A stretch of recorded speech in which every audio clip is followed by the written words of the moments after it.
Cheeseheads, what's going on? It's Mitch here to give you my record prediction for the upcoming 2022 regular season. Going game by game, pick by pick, giving you my thoughts and analysis on each of the Packers matchups, the good matchups, the tough matchups for the 2022 NFL season. If that sounds good, don't forget to spike the like button and subscribe to the channel for more BLV just like this. Also, hop in the comment section below and let me know how you think the Pack will perform in 2022. All right, cheeseheads, it's time to determine your record for 2022. Before I give you my pick for week 1 versus the Vikings, I must say this. I think early in the season, there's going to be an adjustment period for your offense. I feel like young players such as Christian Watson going to take some time to develop into this offense. Matt LaFleur is going to take some time to find where to put these players, which packages to have these players in. Rapport is going to take some time for Aaron Rodgers with guys like Sammy Watkins. So I do think the offense is going to take a bit of time to get rolling. The defense also has some young guys stepping up into key roles. Quay Walker and then also Devontae Wyatt, first round picks, instantly getting thrown into the lineup. I'm sure they'll ease them in a little bit, but they'll play a bigger role as the season wears on. So I don't think the defense will be at its peak either. I think this defense is going to be really good this year, but I think it's going to happen more towards the end of the season where they're going to start to peak. So I just want to throw that out there because I do see a couple losses on the schedule early in the season. And it begins with week 1. I could see the Vikings beating you guys in the first matchup. Now, I do think that you guys will probably end up splitting with Minnesota, as I believe you have the last 2 seasons in a row. I could be wrong about that, but I do feel that you have. Now, Minnesota is a tough place to play, as you guys know. Very loud, very good atmosphere for the home team. And Minnesota is a team coming in with a new head coach, Kevin O'Connell, but a similar offense. I feel like it's going to be a little bit more pass heavy. I do think Minnesota has shown that they can score on you guys over the past couple of seasons. And because your offense is not going to be at full capacity, I do think there's a chance for them to pull that game out. And I also think Minnesota's defense has gotten better, including adding one of your own, Zadarius Smith. So I think the Vikings can take one of these games this year. I'm just going to say it's in week 1 because that game's at home for them. Week number 2, you play Chicago. That should be a nice ease-in type of game for Aaron Rodgers and company, as Chicago is not very good. You guys kind of own Chicago, as Aaron Rodgers put it last year. And I think your defense can definitely get after Justin Fields, a weak offensive line, and make some plays there. Week 3, you play Tom Brady and Tampa Bay in Tampa Bay. This team has caused you to struggle in the last couple of matchups. I do think there is something to that with Todd Bowles versus Aaron Rodgers or Todd Bowles versus Matt LaFleur. Just has a really good sense for your offense and for what hurts Aaron Rodgers and what he doesn't like to play against, so to speak. So I do think that Tampa Bay wins this game. This could be a matchup down the road in the playoffs. I do think the Bucs are a very good team, and personally, I think they're the top team in the NFC entering the season. Wouldn't be shocked if the Packers pulled that out, but I do think, just given the recent history, that the Bucs should win the game. Week 4, the Patriots. I'm a Pats fan.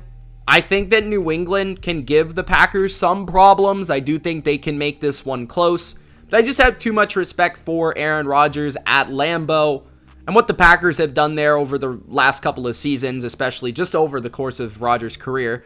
Been a dominant team at home, and I think that's a lot for a young quarterback and a young team, New England is, to go there to Green Bay. But you never count out Belichick and the game plan he could throw at you, especially given no Devontae Adams, right? So that's the type of game where you're playing a tough coordinator. He's going to make life difficult on you. And I do think the Patriots offense has gotten better. So that game will be close, I think, but I'm leaning towards Green Bay. Week 5, the Giants in Green Bay. I think the Packers win that game. The Giants still got a long ways to go, but their offense under Brian Daboll now should be a lot more electric and interesting to watch. I do think there's a chance that that could become a shootout because I think their offensive line's gotten better. Daniel Jones is very streaky. Their receiving core is deep and pretty talented, and Saquon, if he's healthy, can be pretty dynamic. Week number 6, the Jets. So you go from the Giants to the Jets. Should pick up 2 wins in a row there. Zach Wilson, still a young quarterback, improving, but they're actually a far more talented team than people want to give them credit for, especially on the defensive and offensive lines. I could see them giving you issues with their defensive line, pressuring Aaron Rodgers. But again, this game's at home. Typically, those type of pass rush units go to Green Bay. They slow down. The home field definitely comes in handy for Rodgers, just at the line of scrimmage, manipulating everything. So that certainly helps. I think the Packers win that game. They probably get 1 or 2 turnovers off Zach Wilson to win the game. Week 7, you go to Washington. This could be like a sneaky upset sort of loss. Washington is one of those teams that I could see upsetting a couple teams this year. They do have that strong defensive line, and now that you're on the road, that's going to play a bigger part. On top of that, they've got a sneaky good offensive line, a streaky quarterback with Carson Wentz, a few good dynamic weapons, Terry McLaurin, Antonio Gibson, and they drafted Jahan Dotson in the first round. I think Washington is a better roster than given credit for. I'm not sure how great of a team they are, but last year we saw them upset some teams, including Tampa Bay. I could see them doing that to you guys this year in Washington. Week 8, maybe you're looking ahead to this game, which is against the Buffalo Bills. I think the Bills are the better team here. They're also at home. This will be a great duel between Josh Allen and Aaron Rodgers. I could see Rodgers pulling this one out if the defense for Green Bay can have a nice performance and a great game plan versus Josh Allen. But I'm going to take the home team. I think the Bills are arguably the best team in football, so playing them on the road is tough. Week 9, you play the Detroit Lions in Detroit. Now, I want to give the Lions one of these wins this year versus Green Bay because I do think they've seen massive improvement and a big jump in terms of their overall roster. I think they're a lot better. I think Dan Campbell's teams play very hard. I think as long as Jared Goff doesn't mess things up, he can be a pretty capable quarterback.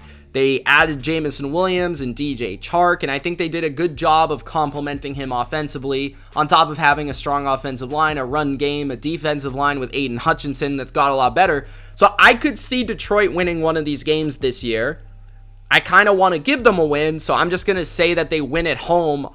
Although I wouldn't be shocked if the Packers swept them once again, and you could certainly argue that they will. I'm just going to be nice to the Lions and give them credit for their improvement and say that they win one of these games, which means that you're going to win the last one in week 18. Now, you could say that maybe the Packers go into the playoffs and maybe they just rest guys in the last week. That's where the Lions could pick that win up. So maybe we could go with that as well, if that makes it feel better. So we'll go with that one.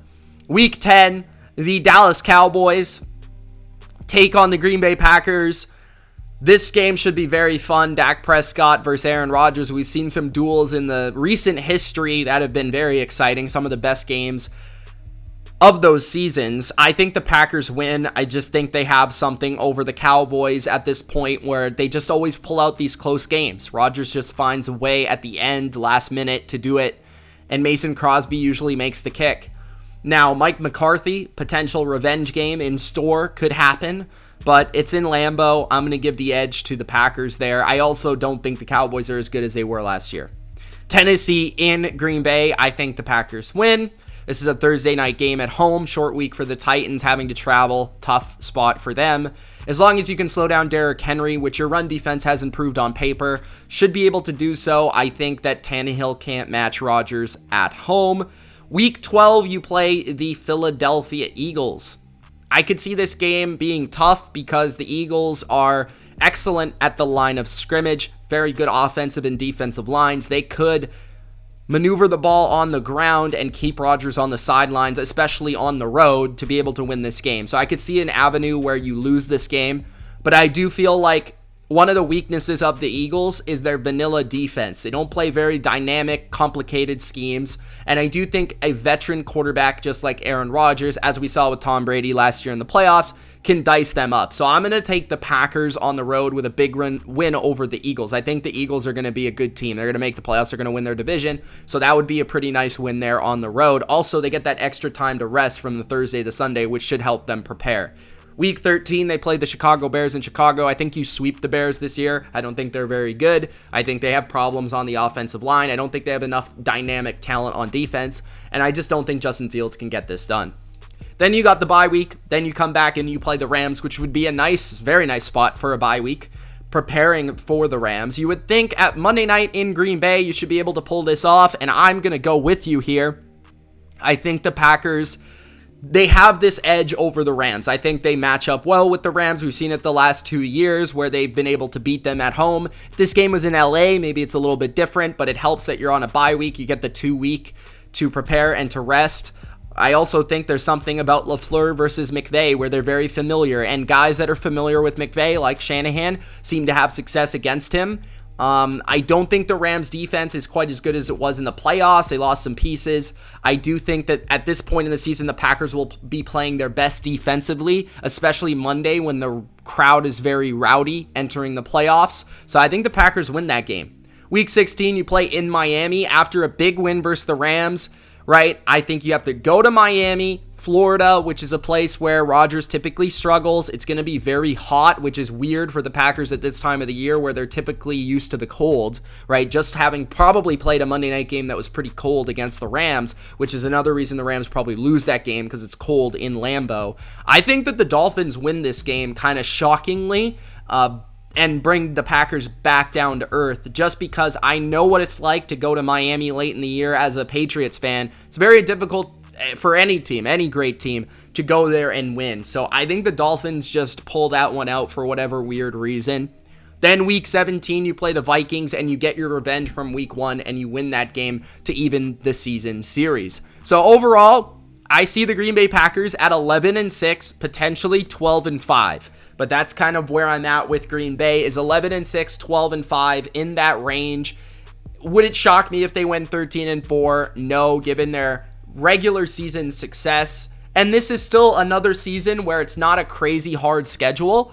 I don't know if it's as easy as it's been, but you do play some challenging games like Tampa Bay on the road, Buffalo on the road, you play the Cowboys, you play the Eagles on the road, you play the Rams. So there's certainly some of the tougher games here, and you play the top teams in the NFC, right? I think, other than San Francisco, really. So this is a decent test for you entering January, which we fully expect Green Bay to make it there. And it all comes down to what they do there. Ultimately, I'm sure that you guys would take a little bit of a less successful regular season for a more successful January and postseason. Let me know what you guys think in the comment section below. It's Mitch. I have the Packers right now at 11-6. Let me know your record in the comment section below. It's Mitch. Once again, peace.